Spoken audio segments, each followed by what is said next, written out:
Welcome friends. So today we are going to complete the chapter of surface chemistry where we have left. तो जहाँ पे हमने खत्म किया था हमारा जो लास्ट टॉपिक था वो क्या था कि हम प्रॉपर्टीज पढ़ रहे थे किसकी, कॉलोइडल पार्टिकल्स की। तो हमारी प्रॉपर्टीज कौन सी रह गई थी? इलेक्ट्रिकल प्रॉपर्टीज रह गई थी। सो इलेक्ट्रिकल प्रॉपर्टीज कौन सी हैं? इलेक्ट्रिकल प्रॉपर्टीज, इसमें हमारे पास चार्ज आ जाता है, देन इलेक्ट्रोफोरेसिस आ जाता है, देन इलेक्ट्रोऑस्मोसिस एंड कोएगुलेशन। ये कुछ प्रॉपर्टीज हैं जो हमारे रह गई। सो चार्ज क्या है? मैंने आपको बताया था कॉलोइडल सॉल्यूशन कोई भी हो उसके अंदर क्या होता है? चार्ज होता है। चार्ज जो होता है उसकी स्टेबिलिटी के लिए रिस्पॉन्सिबल होता है। सो चार्ज जो होगा वो किसकी वजह से आएगा? या तो हमारे पॉजिटिव चार्ज सोल्स होंगे या नेगेटिव चार्ज होंगे। कैसे सोल्स होंगे? पॉजिटिव होंगे या नेगेटिव होंगे। अब ये किसके ऊपर डिपेंड करता है? डिस्पर्स्ड फेज के ऊपर करता है। किसके ऊपर डिपेंड करता है? Dispersed phase. सो हमारे पास जो सोल्स होते हैं वो पॉजिटिव चार्ज हो सकते हैं या नेगेटिव चार्ज हो सकते हैं and it depend on the charge on the disperse medium. तो हम डिस्पर्स मीडियम हमेशा वाटर को लेते हैं। So we can have positive charge as well as negative charge, positive और नेगेटिव। सो पॉजिटिव चार्ज कौन सी होगी? Hydrated metal oxides, hydrated metal oxides जैसे Fe2O3 dot XH2O, metal hydroxides, metal hydroxides, then basic dyes, basic dye जैसे methylene blue,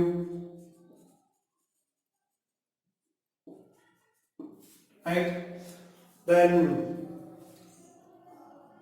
hemoglobin. Hemoglobin is a red color pigment present in our body which is responsible for the various functions. ठीक है बच्चों। फिर हमारे पास titanium की oxide हो सकती है, राइट।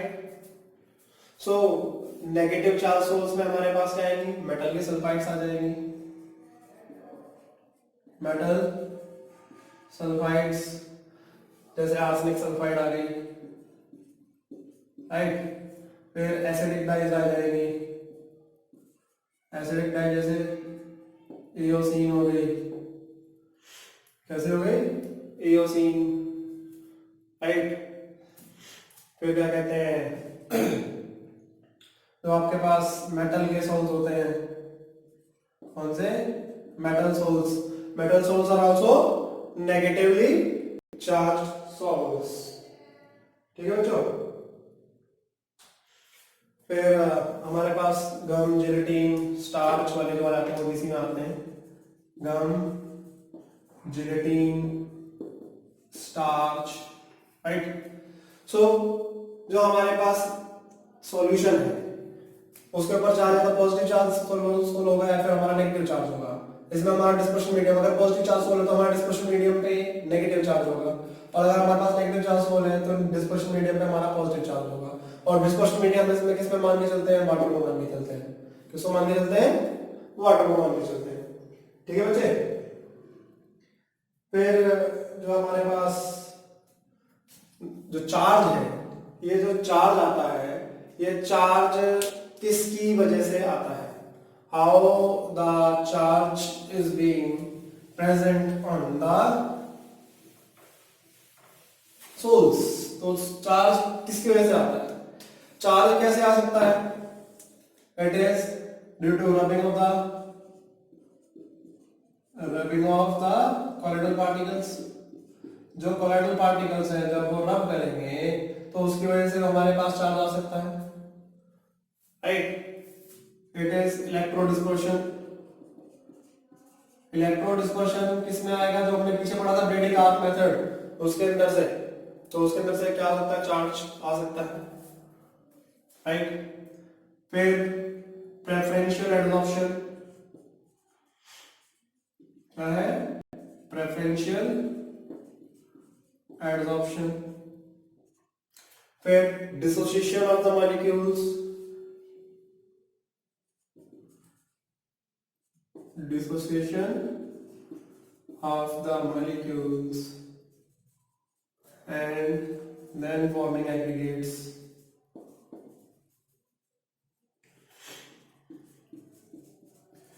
इसमें बेटा जी प्रयास करते हैं, जो हमारे पास dissociation of molecules and forming aggregates, जैसे हमारे पास सोप्स होते हैं। सोप्स क्या होते हैं? RCOONA होता है। अब डिसोसिएशन होगा तो क्या बन जाएगा? RCO negative and Na positive. अब नेगेटिव और पॉजिटिव बन गया। अब जो ये नेगेटिव है ये अपने आप कंबाइन करके क्या बना लेते हैं? मिसल बना लेते हैं। क्या बना लेते हैं? Micelle formation. So it is the example of getting a charge. Then preferential adsorption, it works on the principle of common ion effect. इसकी वजह से जो कॉमन आयन होगा वो सॉल्यूशन में वो आ जाएगा और बाकी आपके रह जाएंगे। जैसा कॉमन आयन होगा उसके हिसाब से आपके पास चार्ज आएगा, या पॉजिटिव भी आ सकता है या नेगेटिव भी आ सकता है, राइट। सो लेट्स सी ये हमारे पास प्रेफरेंशियल एडजॉर्प्शन जो होता है वो कैसे, किस किस के ऊपर है। अब सपोज कि मेरे पास टेस्ट ट्यूब है, दो टेस्ट ट्यूब ले लेता हूं, दो केसेस, ठीक है। अब दो केसेस मैंने ले लिए। अब इसके अंदर मैं क्या करता हूं? सिल्वर नाइट्रेट को पोटेशियम हाइड्राइड के साथ रिएक्ट करता हूं। AgNO3 react with potassium hydride to form AgI, इसका पीपीटी आ जाएगा, प्लस KNO3। हम दोनों के अंदर और यही रिएक्शन होगा दोनों टेस्ट ट्यूब में, बट टेस्ट ट्यूब के अंदर मटेरियल अलग अलग टाइप का अलग होगा। यहां पर हमारे पास टेस्ट ट्यूब में पहले से हमारे पास क्या है? AgNO3 है और हम ऊपर से क्या डाल रहे हैं? पोटेशियम हाइड्राइड डाल रहे हैं। अब पोटेशियम हाइड्राइड डाला हमने ऊपर से, तो यहां पर क्या आया? AgI बन जाएगा। अब AgI बन जाएगा तो हमारे पास कॉमन आयन कौन सा है? सिल्वर नाइट्रेट है। यहाँ पे ऑलरेडी सिल्वर के आयन्स प्रेजेंट थे और सिल्वर के एडेड होंगे, तो सिल्वर जो है वो कॉमन आयन आ गया इसके अंदर। अब सिल्वर में चार्ज कैसा होता है? पॉजिटिव, तो ये क्या बनाएगा? पॉजिटिव चार्ज सोल बना लेगा। क्या बनाएगा? Positive charge sol, right. और अगर मैं क्या करता हूं कि यहां पर पोटेशियम हाइड्राइड ले लेता हूं और यहां से मैं सिल्वर नाइट्रेट डालता हूं, अब रिएक्शन तो यही होगा, हमारे पास AgI आ जाएगा। अब AgI आएगा, यहां पर कॉमन आयन कौन सा है? आयोडाइड है ऑलरेडी, और यहां पर भी आयोडाइड है, तो ये नेगेटिव चार्ज सोल बनाएगा। क्या बनाएगा? नेगेटिव चार्ज सोल, ठीक है। अब जब ये चार्ज सोल्स बना रहे हैं तो हमारे पास पॉजिटिव नेगेटिव दोनों एक साथ कंबाइन हो जाते हैं, तो इसमें हमारे पास डबल लेयर की फॉर्मेशन भी हो जाती है। फॉर्मेशन ऑफ डबल लेयर या इसको हेल्महोल्ट्ज लेयर भी कहते हैं, तो वो भी चार्ज का कारण होता है, चार्ज फॉर्मेशन का। तो अब डबल लेयर देखिए कैसे बनेगी। जब मैंने इसके अंदर डाला AgNO3 के अंदर पोटेशियम हाइड्राइड डाला है, राइट, AgNO3 के अंदर पोटेशियम हाइड्राइड डाला तो पॉजिटिव चार्ज सोल बना। अब पॉजिटिव चार्ज सोल बना है तो वो कैसे बनेगा? देखिए यहां पर मेरे पास AgI positive negative positive negative positive negative, right. अब पॉजिटिव चार्ज सोल है तो मेरे पास यहां पर क्या आएंगे? Ag positive Ag positive Ag positive, क्या आएगा?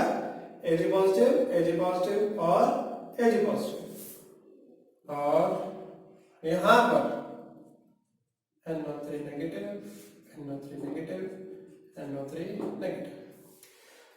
ये वाली जो लेयर है ये हमारी क्या है?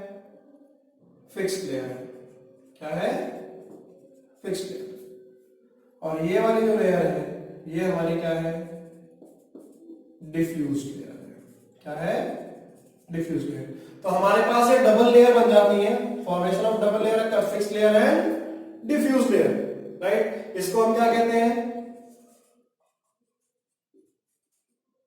हेल्महोल्ट्ज लेयर, ठीक है जी, साइंटिस्ट था हेल्महोल्ट्ज, उसने दिया था, राइट। अब मान के चलो मेरे पास मैं AgNO3 को डालता हूं पोटेशियम आयोडाइड के सॉल्यूशन में। अब AgNO3 को पोटेशियम आयोडाइड में डालूंगा तो मेरे पास क्या बनेगा,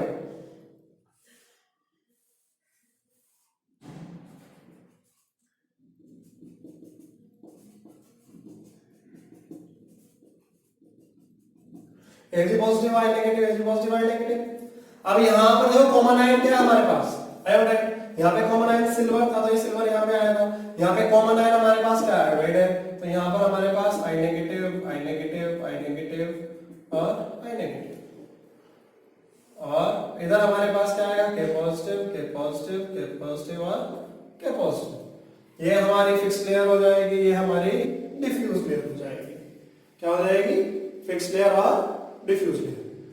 अब जो फिक्स लेयर और डिफ्यूज लेयर है, इसके बीच में जो पोटेंशियल डिफरेंस होता है उसको हम जीटा पोटेंशियल कहते हैं या फिर इलेक्ट्रोमैग्नेटिक पोटेंशियल कहते हैं।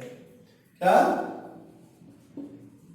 Potential difference between fixed layer and diffuse layer, between fixed layer and diffuse layer, उसको हम क्या कहते हैं, इलेक्ट्रोकाइनेटिक पोटेंशियल या फिर और जीटा पोटेंशियल। क्या कहते हैं, जीटा पोटेंशियल। ठीक है बच्चे। सो चार्जेस जो थे हमारे पास वो कैसे कैसे आए, ठीक है, फ्रिक्शन रबिंग से आ सकते थे, देन इलेक्ट्रो डिस्पर्शन से आ सकते थे, देन अगर डिसोसिएशन ऑफ आयन से आ सकते थे, प्रेफरेंशियल एडसॉर्प्शन से आ सकते थे, फॉर्मेशन ऑफ डबल लेयर से आ सकते थे। ठीक है बच्चों।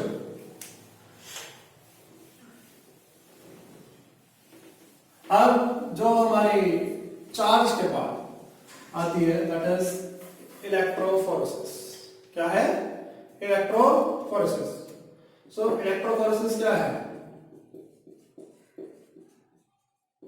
it is the movement of collateral particles in the presence of electric field।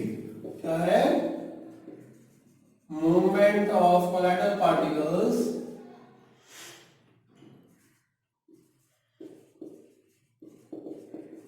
in the presence of electric field. Electric field की प्रेजेंस में जब हम क्या करेंगे, कोलाइडल पार्टिकल मूव कराएंगे, उसको इलेक्ट्रोफोरेसिस कहते हैं। ठीक है जी, याद रखना C to C and A to A, cation goes to cathode, anion goes to anode. ठीक है, एनोड हमारा कैसा होगा, पॉजिटिव चार्ज होगा। ठीक है जी, और कैथोड हमारे पास कैसा होगा, नेगेटिव चार्ज होगा।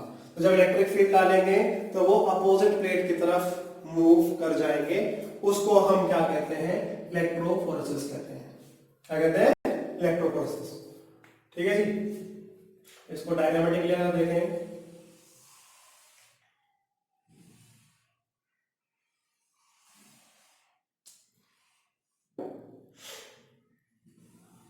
यहां से ये रिजर्वायर हो जाएगा,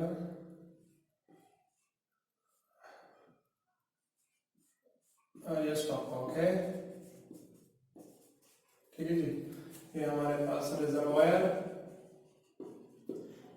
ये हमारे पास कैथोड, ये हमारे पास एनोड। ठीक है, और इसमें हमारे पास पार्टिकल्स हैं।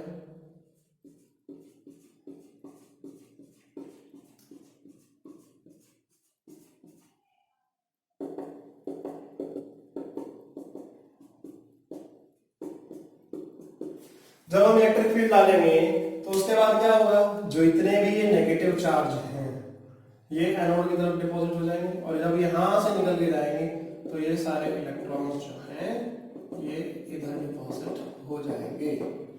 ठीक है बच्चे, ये रिजर्वायर है, यहां से कोलाइडल सॉल्यूशन आ रहा है, रेस्ट ऑफ फॉकस के फ्लो को रोकने के लिए। Okay, so next is coagulation क्या है?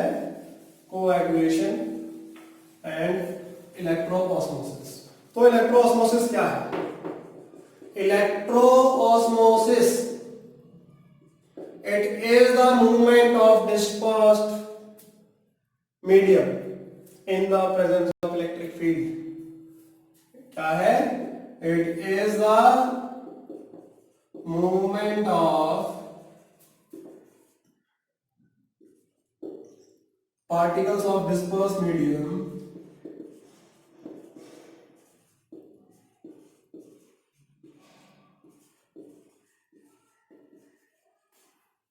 when electric field is applied. यहाँ पे electroosmosis is the phenomena of movement in which the movement of particle of dispersed medium is allowed when electric field is passed. ठीक है जी। इसमें जो है आपके जो डिस्पर्स्ड फेज के पार्टिकल है वो मूव नहीं करेंगे, इसमें आपके जो सॉल्वेंट के पार्टिकल्स होते हैं वो मूव करते हैं, उसको हम कहते हैं इलेक्ट्रोऑस्मोसिस। फिर आपके पास जो टेक्स्ट आता है दैट इज कोएगुलेशन। कोएगुलेशन क्या होता है? Settling down of particle. क्या है? Settling down of particles to form an aggregate. Particles जो नीचे बैठ जाते हैं, इकट्ठे हो जाते हैं, उसको हम क्या कहते हैं? क्या कहते हैं? कोएगुलेशन कहते हैं इस प्रोसेस को। ठीक है बच्चे, उसको क्या कहते हैं? कोएगुलेशन। अब हमें कोएगुलेशन करवानी है किसी भी चीज की। क्या करवानी है?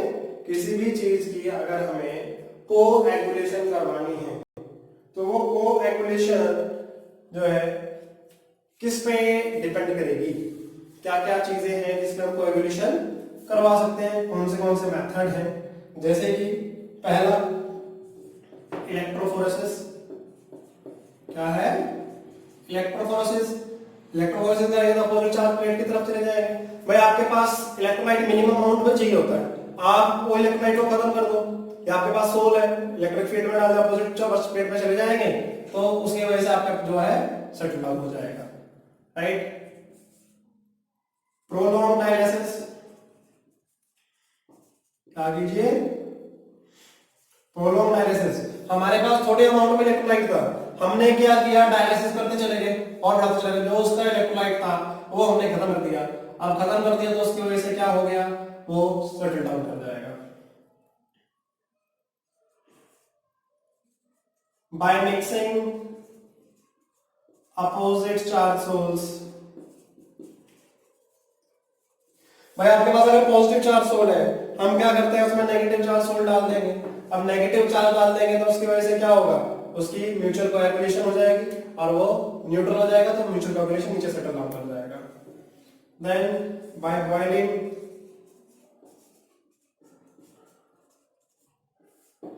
जब हम बॉइलिंग करेंगे तो जो एडसॉर्ब लेयर होती है वो डिस्टर्ब हो जाती है, क्योंकि पॉल्यूशन बढ़ जाता है। जब हम बॉइल करेंगे किसी भी चीज को बॉइल करेंगे तो क्या होगा कि काइनेटिक एनर्जी बढ़ेगी, काइनेटिक एनर्जी बढ़ेगी तो पॉल्यूशन बढ़ेगा। अब पॉल्यूशन बढ़ेगा तो क्या होगा?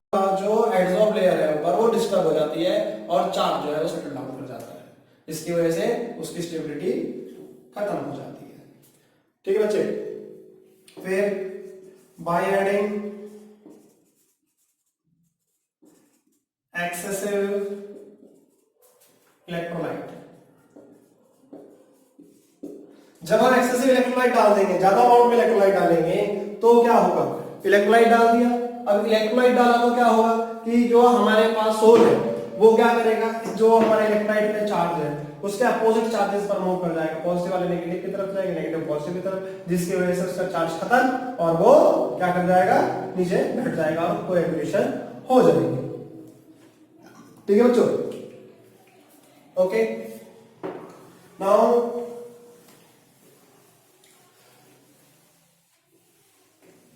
कोएगुलेशन हो जाती है। अब जैसे हमने लोग म्यूचुअल प्रेस, हमारे पास सॉल्यूशन पॉजिटिव चार्ज है, नेगेटिव चार्ज, तो पॉजिटिव और नेगेटिव चार्ज और कैसे बना? जैसे कि हमारे पास फेरिक क्लोराइड सॉल्यूशन है, फेरिक क्लोराइड को अगर वाटर में डाला जाएगा, हॉट वाटर में, एक्सेस में, तो वो क्या बना लेगा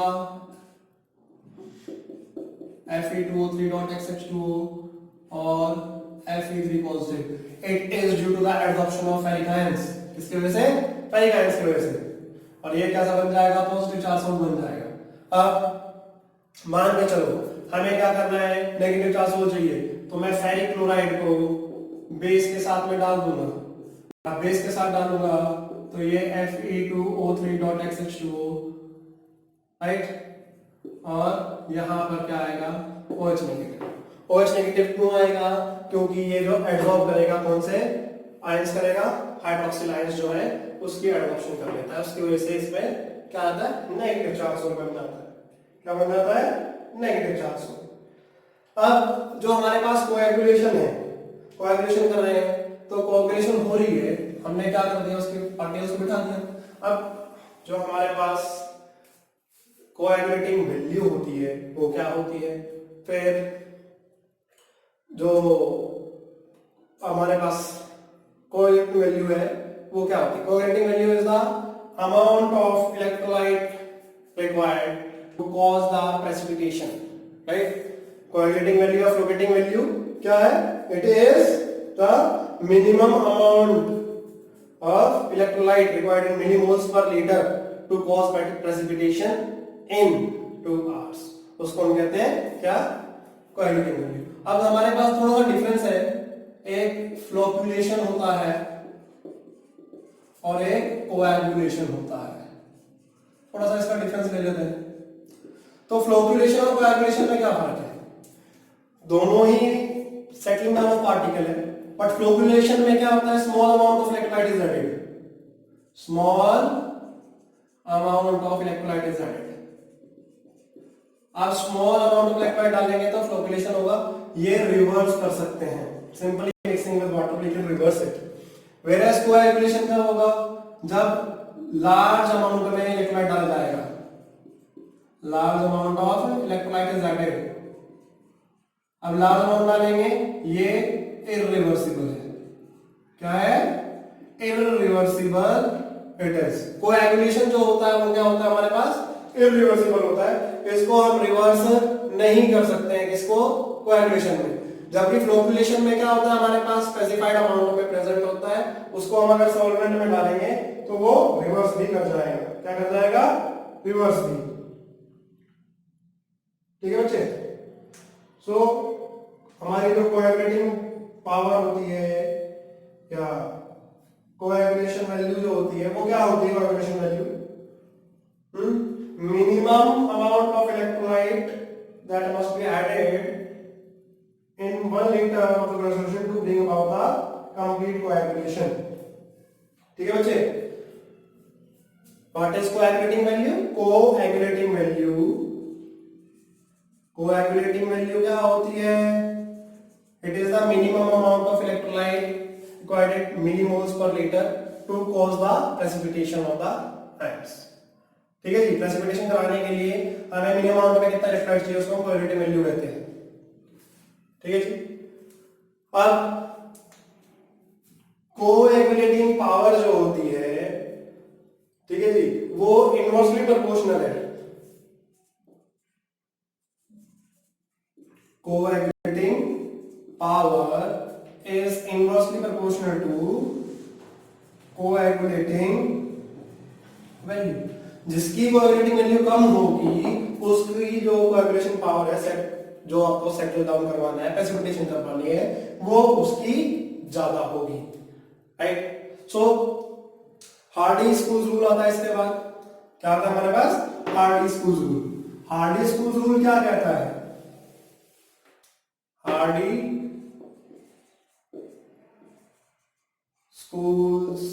रूल। सो हार्डी-स्कूल्स रूल क्या कहता है बच्चे? हार्डी-स्कूल्स रूल ये कहता है greater is the valency of the flocculating ion, greater is its coagulating power. ठीक है जी? क्या कहता है? What does Hardy-School's rule say? That greater is the valency of the flocculating ion. क्या कहता है? Greater is the valency of flocculating ion flocculating ion greater is the coagulating power. ठीक है जी, जिसकी वैलेंसी ज्यादा होगी उसकी क्या होगा, कोएगुलेशन कराने की क्षमता जो होगी वो भी ज्यादा होगी। और कोएगुलेटिंग पावर जो होती है directly proportional to the fourth power of valency of effective ions. Valency of effective ions जो हमारे पास है उनकी जो वैलेंसी है उसकी फोर्थ पावर की डायरेक्टली प्रोपोर्शनल होती है हमारी कोएगुलेटिंग पावर। अब अगर हमको पॉजिटिव चार्ज सोल का कोएगुलेशन करवाना है, ठीक है जी, क्या पॉजिटिव चार्ज के लिए, तो पॉजिटिव चार्ज के लिए हमारे पास नेगेटिव आयंस की फ्लोकेटिंग पावर देखी जाएगी, जैसे कि FeCN6 4 negative, PO4 3 negative, SO4 2 negative, right. ठीक है बच्चे, और Br जैसे हमारे पास अलग अलग आयंस है तो इसकी फ्लोरेटिंग वैल्यू सबसे ज्यादा होगी क्योंकि इसका ग्रेड सबसे ज्यादा वैलेंसी है, इसकी 4 है, इसकी 3 है, इसकी 2 है, इसकी 1 है, तो इसकी फ्लोरेटिंग वैल्यू भी ज्यादा होगी। और अगर हमारे पास नेगेटिव चार्ज सोल है तो हमारे पास जैसे कि Al3 पॉजिटिव, Mg2 पॉजिटिव और Na पॉजिटिव, ये ऑर्डर आएगा हमारे पास इसका कोएगुलेटिंग पावर का। और नेगेटिव चार्ज के लिए पॉजिटिव आयन चाहिए, वाइस वर्सा होता है, और पॉजिटिव चार्ज के लिए नेगेटिव आयन वाले चाहिए होते हैं। सो कोएगुलेटिंग पावर जो है हमारी क्या है, इनवर्सली प्रोपोर्शनल है। So coagulating power of electrolyte, suppose हमारे पास क्या है, यहां ले लेते हैं कोएगुलेटिंग पावर ऑफ इलेक्ट्रोलाइट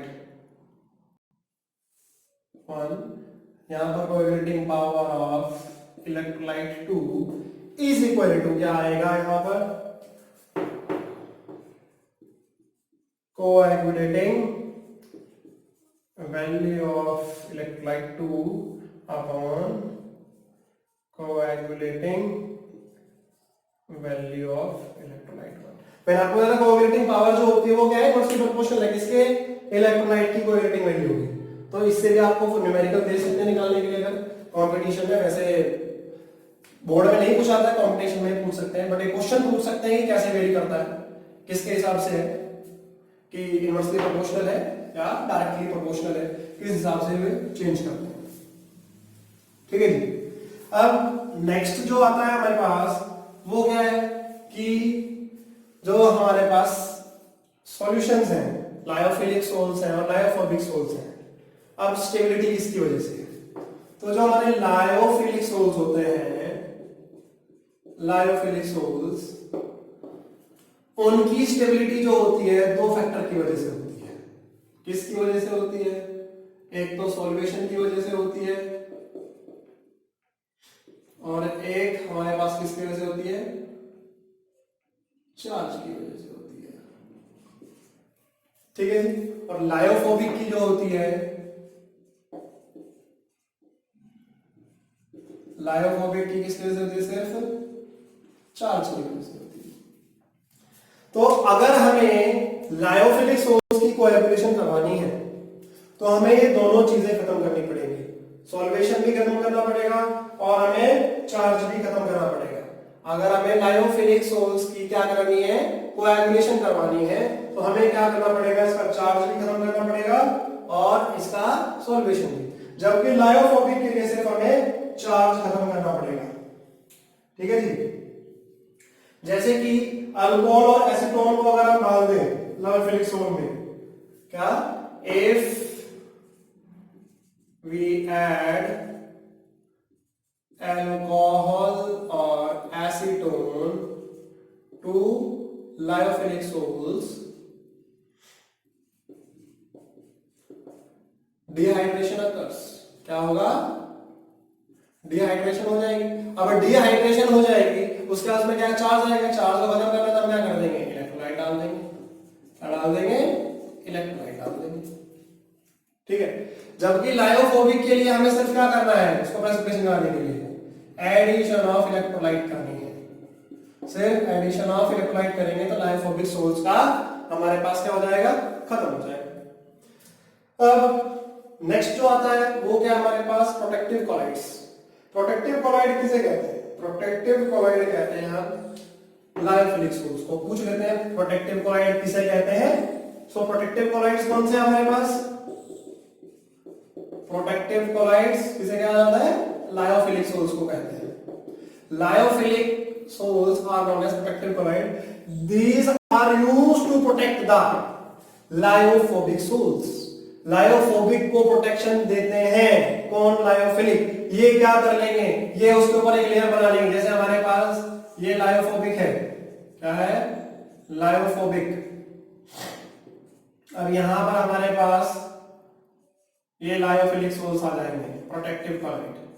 ये क्या करेगा, इसकी प्रोटेक्शन करेगा, इसकी कोएगुलेशन को रोकेगा, right. So lyophilic sols are known as protective colloid. It is used to protect the lyophobic sols. कैसे, उसके ऊपर एक लेयर बना लेंगे, और लेयर बना लेंगे तो क्या होगा, लेयर बनाने से क्या होगा कि वो उसकी रिएक्शंस को रोक देते हैं। ठीक है बच्चे।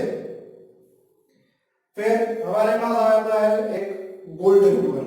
ये एनसीईआरटी में नहीं है बट कंपटीशन में इसमें दे देते हैं। गोल्ड नंबर क्या होता है, gold number is the amount of protective colloid, it is the amount of protective colloid added in milligram to 10 ml of standard gold sole to prevent it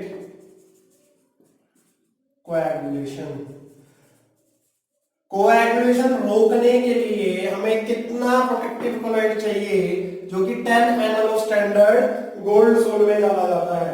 अब 10 ml of standard gold sol क्या होता है, 0.5 से 0.06, क्या 0.5 से 0.06 जो gold होता है उसको हम क्या कहते हैं, गोल्ड पर लीटर जो होता है उसको हम क्या कहते हैं, गोल्ड सोल कहते हैं।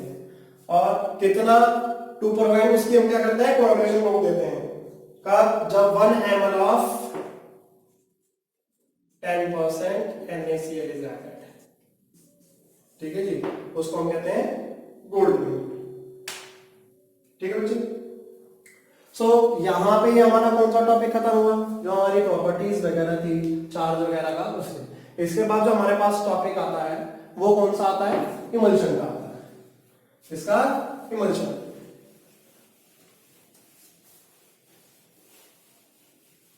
हमने जेल के बारे में हल्का फुल्का पढ़ा था, तो थोड़ा सा मैं जेल के बारे में भी बताना चाहता हूं।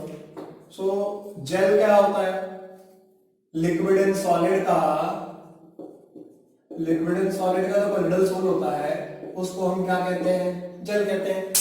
और इसके एग्जांपल्स क्या होते हैं हमारे पास, इसके एग्जांपल क्या है, जैसे कि जेलीज है, राइट, जैम है, क्या है, जैम, राइट, चीज। ये हमारे पास किसमें आ जाते हैं, हमारे पास किसमें आते हैं, जेल में आते हैं। अब जेल जो होते हैं हमारे पास दो किस्म के हो जाते हैं, इलास्टिक और नॉन इलास्टिक। इलास्टिक में इलास्टिसिटी होती है, इट पोजेस इलास्टिसिटी। इसमें इलास्टिसिटी होगी, it does not possess elasticity. Elasticity से फायदा क्या है कि उसको हम रिवर्स कर सकते हैं, इट कैन बी रिवर्स्ड। ठीक है जी। और non elastic, it can not be reversed. ठीक है, ये एम्बिप्शन करता है, इट शोज एम्बिप्शन। एम्बिप्शन का मतलब क्या है कि वो क्या करेगा, लिक्विड को एब्सॉर्ब करेगा और कूल जाएगा, राइट। ये एम्बिप्शन शो नहीं करता है। अब मान के जो आपके पास क्या स्टार्च का सोल है, वो इसमें एग्जांपल आ जाता है। क्या स्टार्च का जो सोल आ जाता है वो हमारे इलास्टिक में आ जाता है। और स्टार्च को अगर रखें तो ये क्या करता है, लिक्विड छोड़ देता है। अगर किसी एक्यूमुलेट करके इसे सरफेस पे रख दें, वहां पे लिक्विड छोड़ देगा। अब वो लिक्विड जो छोड़ेगा उसको हम क्या कहते हैं, वीपिंग कह देते हैं। Weeping of colloid. क्या वीपिंग ऑफ कॉलॉइड, ठीक है। तो इलास्टिक हमारे पास रिवर्सिबल होते हैं, हम पानी डाल के उसको वापस रिवर्स कर सकते हैं। डिहाइड्रेशन अगर कर दिया है, इलास्टिसिटी है तो डिहाइड्रेशन होगा, डिहाइड्रेशन करके हमने पानी डाला तो वापस रिवर्स कर जाएगा। जबकि नॉन इलास्टिक एक बार डिहाइड्रेट हो गया तो उसको हम रिवर्स नहीं कर सकते हैं, ठीक है बच्चे।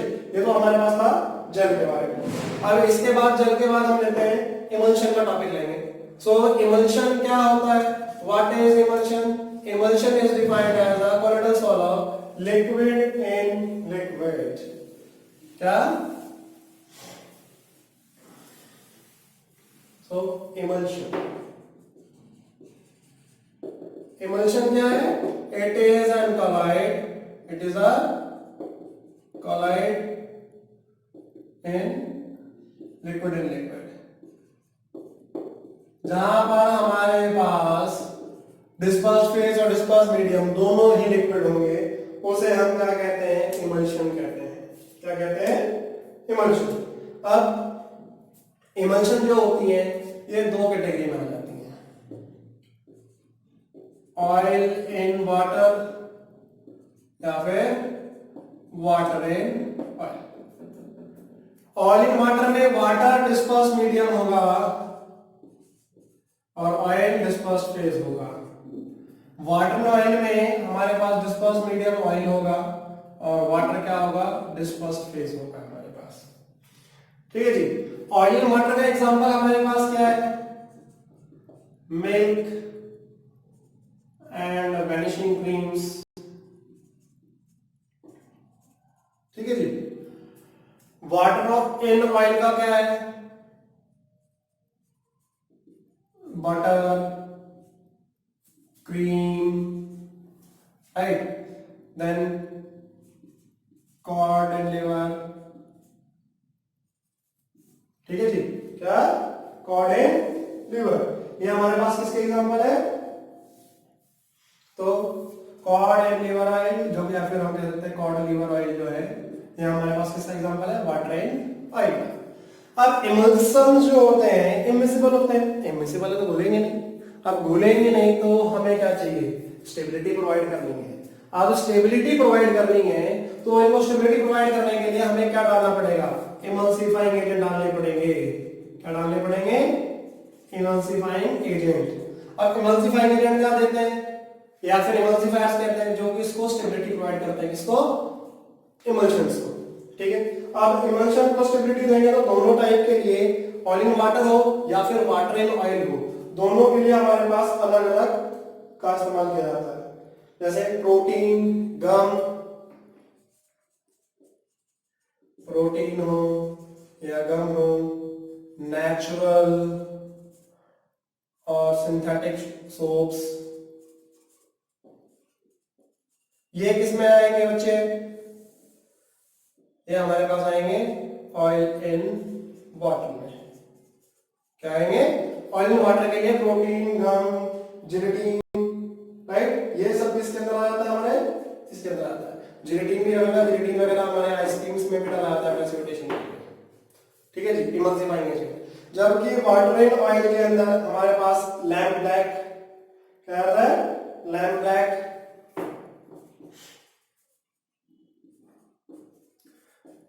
लैम्प ब्लैक प्योर कार्बन जो होता है, राइट। फिर मेटल ऑफ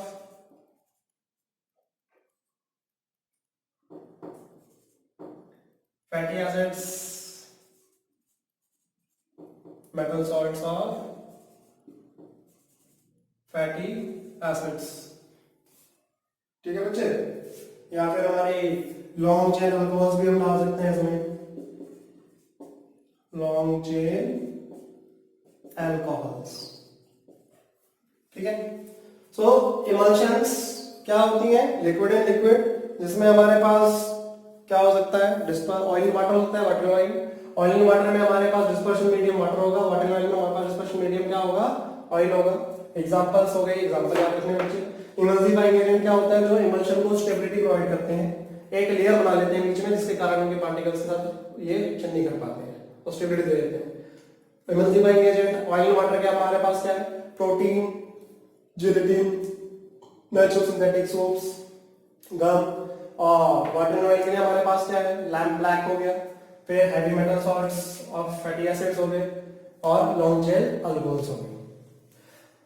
अब बच्चे हमारे पास जो इमल्शंस हैं, इमल्शन को अगर हमें पता करना है कि इमल्शन कैसा है, ऑयल वाटर है या वाटर एंड ऑयल टाइप का है, तो इसके लिए हमारे पास वेरियस मेथड है। जैसे कि पहले माइक्रोस्कोपिक मेथड है। क्या है? Microscopic method. फिर हमारे पास कंडक्शन मेथड आ जाता है। क्या आता है? कंडक्टेंस मेथड आ जाता है। और फिर हमारे पास डाई मेथड आ जाता है। माइक्रोस्कोपिक मेथड में हम क्या करेंगे? हम जो हमारे पास मेथड है उसमें या तो ऑयल डालेंगे या फिर पानी वाटर डालेंगे, डिपेंड करता है कि हम किसके साथ डाल रहे हैं। ठीक है जी। तो माइक्रोस्कोपिक में क्या किया जाएगा? या तो वाटर ऐड किया जाएगा या ऑयल। अगर वाटर ऐड करते हैं और वो कंप्लीटली मिक्स कर जाता है तो वो ऑयल इन वाटर का इमल्शन होगा। और अगर आप ऑयल डालते हो और वो कंप्लीट मिक्स हो जाएगा तो वो वाटर इन ऑयल का होगा। ठीक है जी। कंडक्शन मेथड में, कंडक्टेंस मेथड में क्या करेंगे? आप वाटर डालेंगे, वाटर डालेंगे तो क्या होगा? उसकी कंडक्टिविटी बढ़ेगी। कंडक्टिविटी बढ़ेगी तो if conductance increases, if conductance increases तो क्या है? वाटर इन ऑयल है, सॉरी ऑयल इन वाटर। क्या है? ऑयल इन वाटर का एग्जांपल है अगर कंडक्टेंस बढ़ती है। और अगर कंडक्टेंस नहीं बढ़ती है तो क्या होगा? वाटर इन ऑयल का होगा। और डाई मेथड में क्या किया जाएगा? कलर डाला जाएगा। क्या डाला जाएगा? कलर। और अगर कलर की इंटेंसिटी बढ़ती चली जाएगी तो वो ऑयल इन वाटर का एग्जांपल होगा। क्या होगा? ऑयल इन वाटर का एग्जांपल होगा। ठीक है। डीपली कलर हो जाएगा। Okay. Dye is added, dye में मतलब कलर डालेंगे, कलर डालेंगे तो अगर वो डीपली कलर हो जाता है, क्या? डीपली कलर, तो वो किसका एग्जांपल है? ऑयल इन वाटर का एग्जांपल। फिर हमारे पास डीमल्सिफिकेशन आता है। डीमल्सिफिकेशन का मतलब क्या है? कि जो आपके पास इमल्शन के कांस्टेंट है, आप उसको ब्रेक डाउन कर रहे हो। ठीक है। जो इमल्शन है उसको कांस्टेंट पार्टिकल में ब्रेक डाउन कर देते हो। आप कांस्टेंट पार्टिकल में ब्रेक डाउन करोगे तो वो कैसे कर सकते हो? सेंट्रीफ्यूगेशन से कर सकते हो। कैसे कर सकते हो? सेंट्रीफ्यूगेशन। सेंट्रीफ्यूगेशन क्या होता है? हाई स्पीड पर रोटेट करेंगे और पार्टिकल्स क्या हो जाएंगे? वो अलग से निकल जाएंगे। फ्रीजिंग कर सकते हो। क्या कर सकते हो? फ्रीजिंग भी कर सकते हो, ठंडा कर सकते हो, राइट? बॉइलिंग कर सकते हो। बॉइलिंग करोगे तो भी आपके पास क्या हो जाएगा? डिमल्सिफिकेशन हो जाएगा। अब हमारे पास जो इमल्शंस है इसका यूज क्या है? हमारे देखा जाए तो फैट्स का जो डाइजेशन होता है वो इमल्सिफाइड फैट्स का हमारे पेट में होता है। ठीक है जी। फिर जो आपके पास सोप्स वगैरह आते हैं, मिसल जो बनाते हैं, वो भी किसका एग्जांपल है? इमल्सिफिकेशन का एग्जांपल है। किसका एग्जांपल है? इमल्सिफिकेशन का। ठीक है। एस्फॉल्ट के साथ इमल्सिफाइड कर देते हैं, एस्फॉल्ट इन वाटर। ये हमारी जो वो होती है रोड वगैरह होती है, सड़कें, उसको बनाने के काम आता है, राइट? फिर हम दूध पीते हैं, दूध पीते हैं तो मिल्क जो है वो भी किसका? फैट्स जो होता है उसमें सॉल्युबल होता है, उसके हिसाब से आता है। ठीक है बच्चे, तो ये हमारे पास क्या था, इमल्शन और उसके एप्लीकेशन। इसके बाद हमारे पास जो आ जाता है दैट इज कि हमारे कोलाइड्स की एप्लीकेशन क्या है, where is being colloids are used. So application of colloid में अगर देखा जाए तो स्कैटरिंग ऑफ लाइट जो होता है, लाइट जो स्कैटर करती है वो भी कोलाइड्स है, ठीक है, जो डस्ट पार्टिकल्स में सस्पेंडेड रहते हैं उसकी वजह से हमारी स्कैटरिंग होती है। ब्लू कलर ऑफ स्काई जो होता है उसी की वजह से दिखता है, राइट। फिर formation of fog, mist, due, ये भी किसमें आते हैं, इसी के अंदर आ जाते हैं, right. Formation of delta, delta जैसे सुंदरबन डेल्टा है।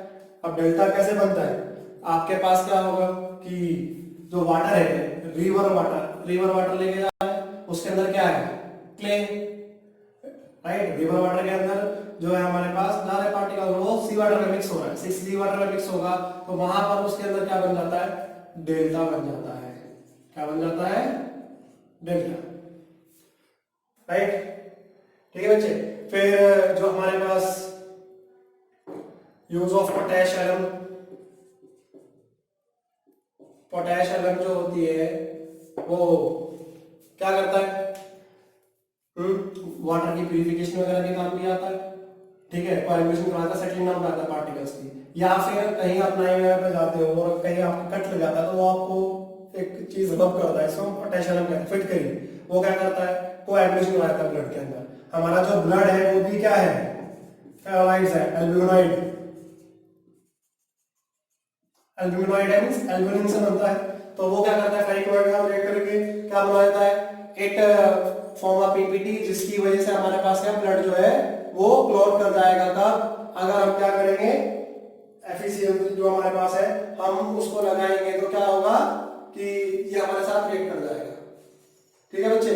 फिर और क्या है आपके पास, जो सॉइल है, क्या है, सॉइल जो होती है वो भी कोलाइडल, क्या है, सॉइल भी जो है वो कोलाइडल है, ठीक है जी, ह्यूमस के साथ।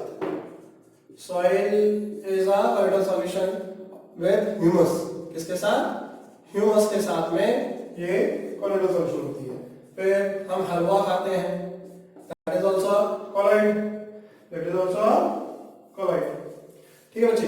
फिर जो हमारी एयर की प्यूरिफिकेशन की जाती है, इलेक्ट्रोस्टैटिक प्रेसिपिटेटर होते हैं, कौन से, इलेक्ट्रोस्टैटिक प्रेसिपिटेटर, ठीक है जी। तो इलेक्ट्रोस्टैटिक प्रेसिपिटेटर कैसे काम करता है, वो क्या करता है, नीचे से हम हार्मफुल एयर भेजेंगे और हार्मफुल एयर नीचे से जाएगी और यहाँ पर चार्ज प्लेट्स होती हैं, चार्ज प्लेट 10 पार्टिकल नीचे रह जाएंगी और प्योर एयर ऊपर निकल जाएगी, राइट।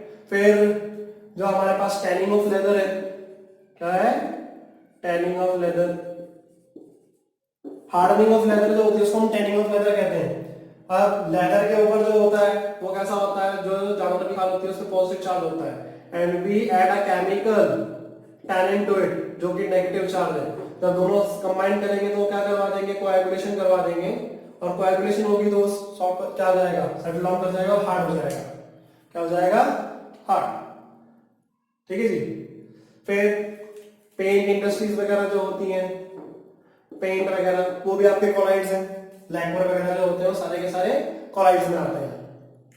फिर क्या कहते हैं, लेटेक्स रबर जो होती है, rubber is obtained from latex of the plant, latex of plant से निकाली जाती है और ये हमारे पास कैसा होता है, नेगेटिव चार्ज होता है, पार्टिकल से निकाल देते हैं इसे। फिर मेडिसिन्स जो होती हैं, क्या, medicines, this is very important question, ये कंपटीशन में कई बार पूछा गया है, ठीक है। अब मेडिसिन में देखा जाए तो